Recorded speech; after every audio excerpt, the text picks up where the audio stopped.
Ladies and gentlemen of the internet, welcome to Tasty Techniques. I'm your host, Chef Lethal, and today we're going to get to the pork chopper. Okay, bad Arnold Schwarzenegger impressions aside, today we're going to be making pork chops. So I was thinking apples, pork chops, great on their own, and together, why not put them together? Today we're going to make a stuffed pork chop with some sauteed apples. We're gonna throw some brown sugar in there, some brandy, some herbs. It's gonna be great. So great, in fact, I don't even wanna waste time on this intro. Here's what you're gonna need. The ingredients today, you're gonna need some pork chops, obviously, shouldn't have to say that, but you're also gonna need some Granny Smith apples. I'm using Granny Smith, you don't have to use Granny Smith, but I like the tart flavor that they're gonna add to the pork chops.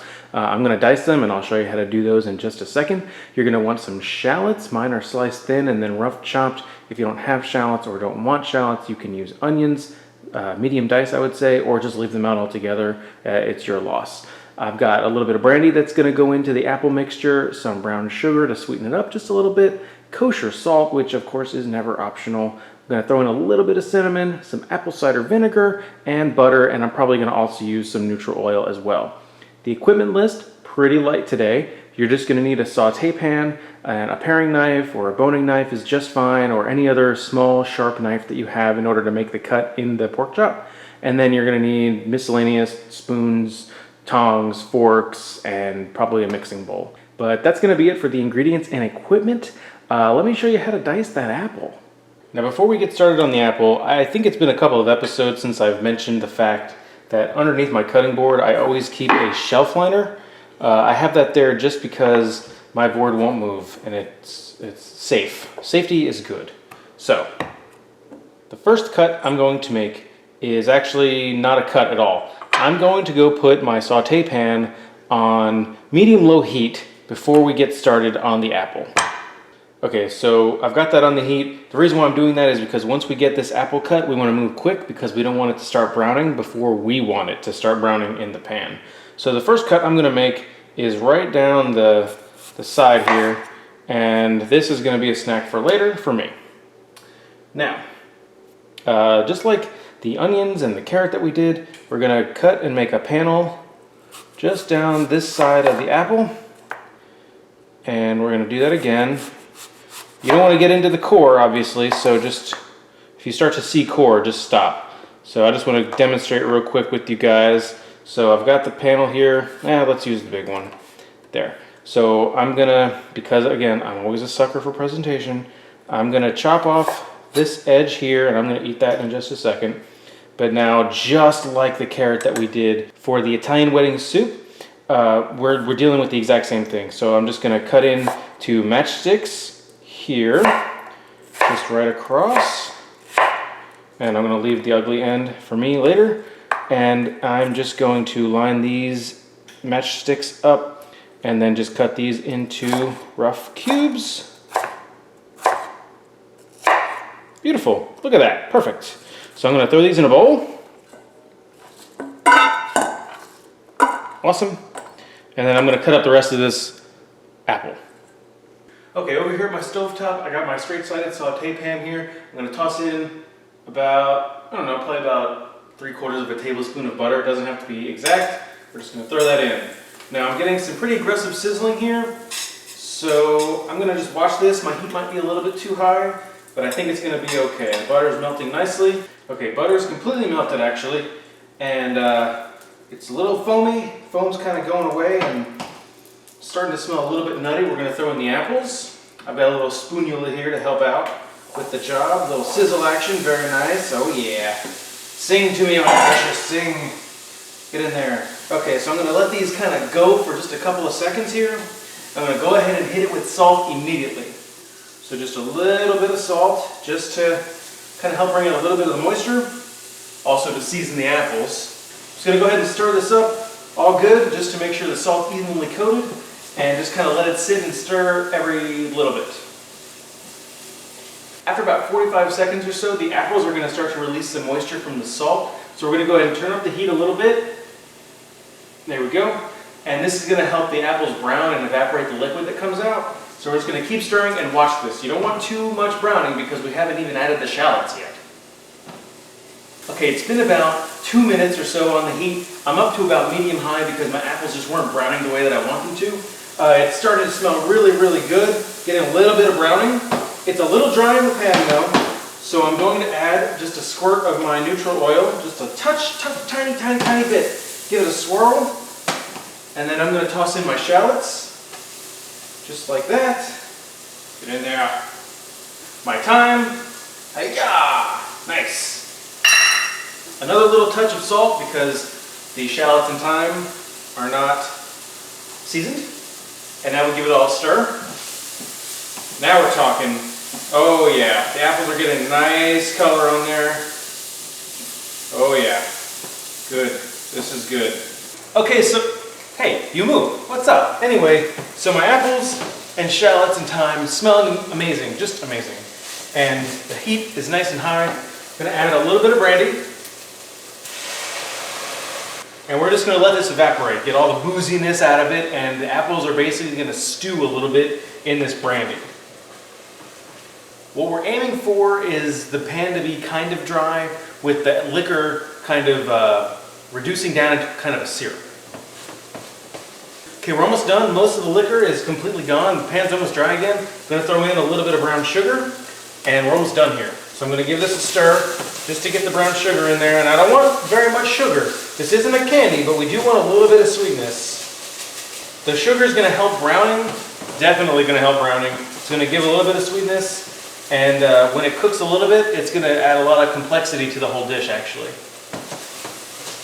Okay, so after about 30 seconds after adding the brown sugar, the apples should be nice and soft. It should be smelling amazing. There's no lie about it, okay guys? So we're almost done here. So I'm gonna actually hit the heat off, and then I'm gonna use the back of the spatula thing here, and I'm gonna kind of just smash the apples up a little bit.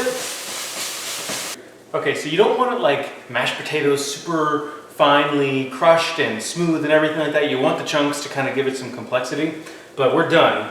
So I'm going to throw my little apple mash into this bowl. Mashing it while it's in the pan hot like that is going to make it a lot easier for us because we need to let this cool before we start handling it. While the apples cool down, I'm going to wash out this pan here so I can go ahead and cook my pork chops in it. I'm going to do a little bit of general cleanup in my cooking area, and then I'm going to bring you back to the board to show you how we actually make the incision in the chop.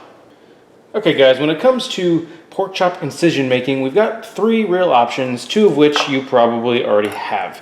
The first is a 3.5 to 4 inch paring knife, short blade, nice and pointy and very sharp.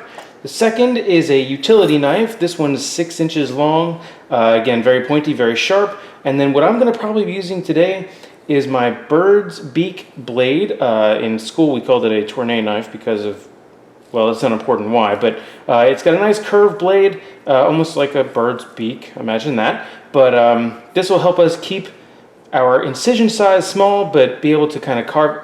Well, you know what, you'll just see in just a second. Let's grab the pork chops. Okay, so I have here this beautiful, nice and thick pork chop. I got this guy about 1.5 inches thick, cut from my butcher. This guy is center cut, so it's almost like a porterhouse or a T-bone in the steak world. This is gonna be great. So I have a bone up top here, and then a bone kind of coming down here. So I've got this edge here where most of the meat is. I'm gonna kind of flip the pork chop up, sort of like that. Okay, so I'm just gonna hold it in my hand here. So now with my bird's beak knife here, my tournée knife, I'm gonna come in and just make a tiny incision like right in the center. I don't want it too big, like maybe about 1 inch or so, okay? Now the goal is to kind of get in the incision here with the knife and kind of scrape around on the inside, making a pocket. We don't want this cut to get any bigger. Now if it does, it's not the end of the world. It's just gonna make cooking it a little bit tougher, but we just want to kind of scrape and create this pocket for this apple mixture to go into. This is why we mashed it, because we have to fit that apple mixture into this tiny little hole. In fact, I'm going to make it just a little bit bigger. Just a little bit bigger. So maybe about 1.5 inch pocket now.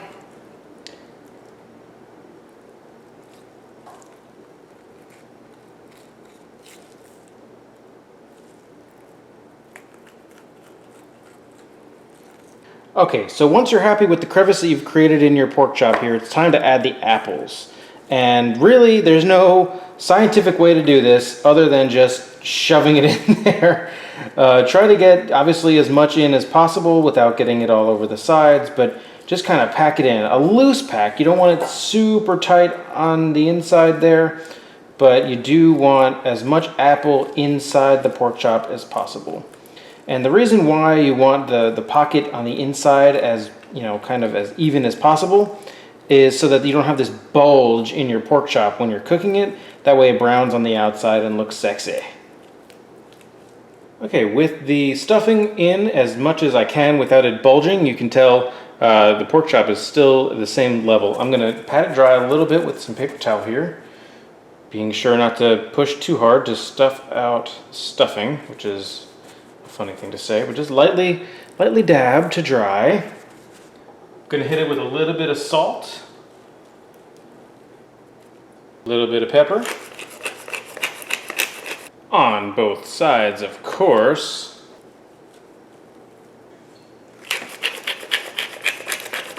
With both sides seasoned, I'm gonna get that saute pan back on medium-high heat and throw in some oil. Now my stove runs a little hot, so that's why I'm going at like a medium-high heat.